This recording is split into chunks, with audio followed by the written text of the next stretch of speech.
Peak detector measures the positive peak value of the square wave input waveform. This is the square, ये square wave input waveform है, उसका जो peak value है, positive peak value है, उसको major करने का काम पीक डिटेक्टर करता है. During the positive half cycle of input voltage, ये जब पॉजिटिव हाफ साइकिल है, ये पॉजिटिव हाफ साइकिल है, ये निगेटिव हाफ साइकिल है, स्क्वेयर वेवफॉर्म है, तो जब इनपुट वेवफॉर्म का पॉजिटिव हाफ साइकिल रहेगा तब output of op amp drives the D1. D1 ये डायोड है, ये ऑप एम्प है, तो ऑप एम्प का जो आउटपुट है वो डायोड D1 को ड्राइव करेगा, ऑन करेगा और चार्जिंग कैपेसिटर C को चार्ज करेगा to the peak value of VP of input voltage. VP मतलब पीक वैल्यू जो है, peak value of this input voltage, वो वहां तक कैपेसिटर चार्ज करेगा. जब तक वो इनपुट के पीक वैल्यू तक पहुंच नहीं जाता है तब तक कैपेसिटर चार्ज होता रहेगा. इसीलिए जब D1 फॉरवर्ड वायर से op amp operates as a voltage follower, मतलब जो आउटपुट में वोल्टेज मिलने वाला है वो इनपुट में जो होगा वही आउटपुट में मिलेगा.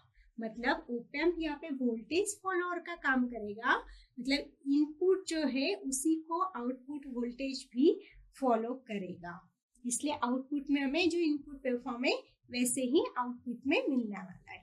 During the negative half cycle, ये स्क्वेयर वेव का जो निगेटिव हाफ साइकिल है ऑफ दिस इनपुट वेवफॉर्म, तो इसमें डायोड D1 जो है वो रिवर्स बायस हो जाएगा और कैपेसिटर के अक्रॉस में जो वोल्टेज है वो अगेन रिटेन हो जाएगा. रिटेन होने की वजह से यहाँ पे डायोड भी रिवर्स बायस में रहेगा और कैपेसिटर डिस्चार्ज पाथ में आ जाएगा through this load resistance RA. Negative half cycle, ये निगेटिव हाफ साइकिल के इनपुट वोल्टेज की निगेटिव हाफ साइकिल के वक्त डायोड D1 जो है रिवर्स बायस हो जाएगा और जो कैपेसिटर है वो डिस्चार्ज होगा through this load resistance RL और उसके अगेन वो पहले के कंडीशन को वो रिटेन कर देगा. ये उसका डिस्चार्ज पाथ होगा थ्रू दिस लोड रेजिस्टेंस. इसीलिए इनपुट जो बायस करंट है IB, ये निग्लिजिबल होगा, दैट इज द 0 एम्पियर होगा. इनपुट जो बायस करंट है IB वो बहुत निग्लिजिबल रहेगा, माइनर रहेगा, that is nearly equal to the 0 ampere होगा. पीक डिटेक्टर के प्रॉपर ऑपरेशन के लिए, ये सर्किट की प्रॉपर ऑपरेशन के लिए charging time constant, that is the CRD, charging time constant, और discharging time constant, that is the CRL, ये सेटिस्फाई करेंगे कंडीशन को. CRD और CRL मतलब चार्जिंग टाइम कांस्टेंट, कैपेसिटर का चार्जिंग टाइम कांस्टेंट और डिस्चार्जिंग टाइम कांस्टेंट, ये एक कंडीशन को सेटिस्फाई करेंगे और वो कंडीशन होगी CRD इज लेस देन और इक्वल टू T/10. T यहाँ पे रहेगा कि एक कंप्लीट साइकिल का time period, positive half cycle और निगेटिव हाफ साइकिल दोनों मिला के जो एक कंप्लीट टाइम पीरियड रहेगा वो रहेगा T. तो ये जो T है वो हमेशा CRD मतलब चार्जिंग टाइम कांस्टेंट के हमेशा लेस रहेगा और इक्वल रहेगा. चार्जिंग टाइम कांस्टेंट हमेशा लेस और इक्वल टू द T/10 रहेगा. यहाँ पे RD जो है वो resistance of forward bias diode रहेगा.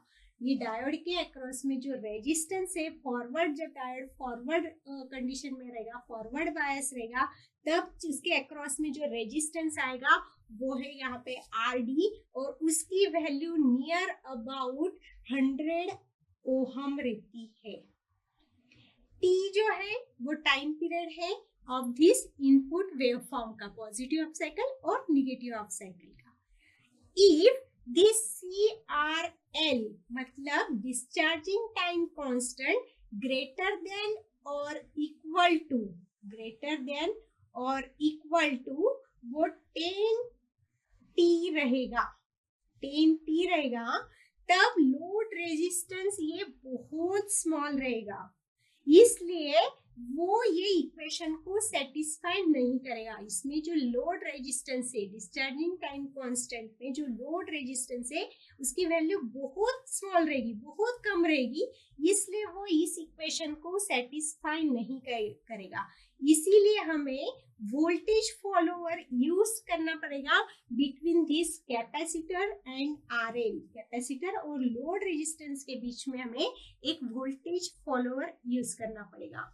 यहाँ पे आर यूज किया गया है, रेजिस्टेंस यूज किया गया है टू प्रोटेक्ट करने के लिए against the excessive discharge of current. यहाँ पे एक्सेसिव डिस्चार्ज करंट ना हो जब पावर सप्लाई ऑफ हो, स्पेशली जब सर्किट हम ऑपरेट कर रहे हैं और पावर सप्लाई अगर ऑफ रहता है, तब अगर हम यहाँ पे रेजिस्टर जो यूज कर रहे हैं वो उससे को बचाता है, एक्सेसिव डिस्चार्ज करंट होने से बचाता है जब पावर सप्लाई स्विच ऑफ रहता है तब। यहाँ पे ROM यूज किया गया है, इज इक्वल टू R है, वो मिनिमाइज करता है ऑफसेट प्रॉब्लम्स को। जो भी इनपुट करंट की वजह से ऑफसेट प्रॉब्लम्स अराइज होते हैं सर्किट में, तो उसको मिनिमाइज करने का काम ROM is nothing but the R करता है। D2 डायोड D2 यहाँ पे कंडक्ट होता है during the negative half cycle of the input voltage and hence prevents op-amp from going into the negative saturation।